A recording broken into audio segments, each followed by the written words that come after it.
Encetem aquest nou bloc de la Regidoria d'Educació, Mobilitat i Transport, de la qual tu, Núria, n'ets l'encarregada. Comencem parlant de l'inici del curs escolar. Com es planteja ara de cares al mes de setembre? Aquest any tenim la voluntat del consistori, està bàsicament centrada en treballar de forma coordinada a nivell educatiu tot el que són els 3 nivells: llar d'infants, escola Doctor Robert i institut.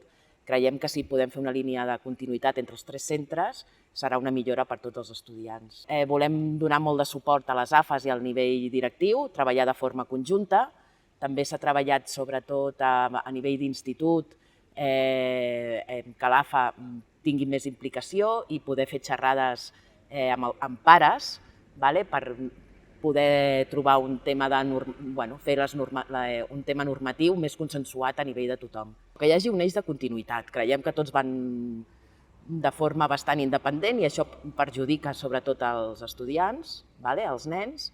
Creiem que els equips directius haurien de comunicar-se més i marcar unes línies educatives des de parvularis fins a quart de l'ESO i que puguin treure benefici. El que volem treballar és iniciar un seguit de converses amb la resta d'ajuntaments que porten els seus infants a l'escola i a la llar d'infants per trobar un sistema de cofinançament sobretot a nivell de llar d'infants. I en infraestructures, els edificis, en podríem dir, d'aquí de Camprodon, necessiten també algun arranjament? Sí, l'escola Doctor Robert, el manteniment del que és la pròpia escola recau a l'Ajuntament, és seguir treballant que a l'edifici estigui en les millors condicions i sobretot a nivell d'institut és treballar perquè eliminin de forma definitiva els barracons, que ja fa anys que existeixen, i aviam si ens poden fer un edifici de forma definitiva.